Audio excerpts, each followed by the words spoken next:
Au panthéon des comédiens disparus, il est sans doute roi.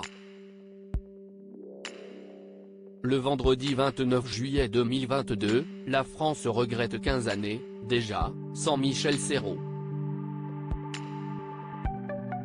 L'acteur est effectivement décédé durant l'été 2007, à Honfleur, dans le Calvados, alors qu'il avait 79 ans. La seule chose qui rassure ses proches, depuis, c'est qu'il a rejoint, là-haut, sa Caroline.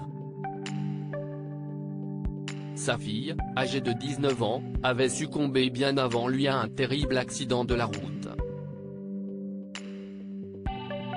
Elle s'apprêtait à fêter la vingtaine quand elle a trouvé les étoiles. Caroline venait d'obtenir son permis de conduire et était partie, pour la première fois, en vacances sans ses parents.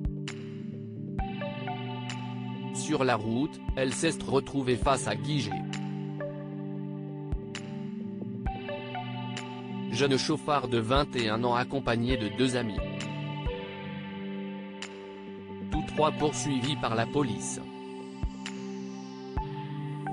Soupçonné d'être au bois de Boulogne pour chasser le travesti, le conducteur avait grillé plusieurs feux rouges et percuté le véhicule de Caroline, qui rentrait à Neuilly.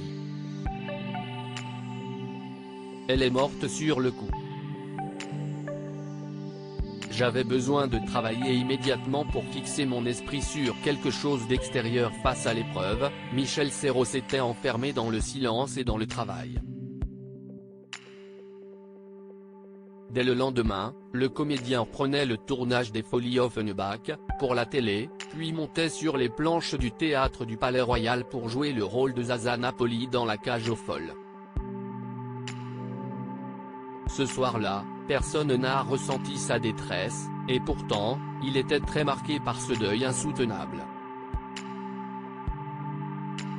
J'avais besoin de travailler immédiatement pour fixer mon esprit sur quelque chose d'extérieur, des gestes, une action, tout ce qui peut me maintenir debout, mais j'ai l'impression d'être un somnambule et d'agir à la place d'un autre, expliquait-il. Guy G, à l'origine de l'accident, s'en est plutôt bien sorti. Il a provoqué la mort de Caroline, la fille de Michel Serrault et Juanita Saint-Péron, dite Nita, mais n'a été condamné qu'à une peine de 10 mois de prison avec sursis, à une amende de 1050 francs et à 2 ans de suspension de permis.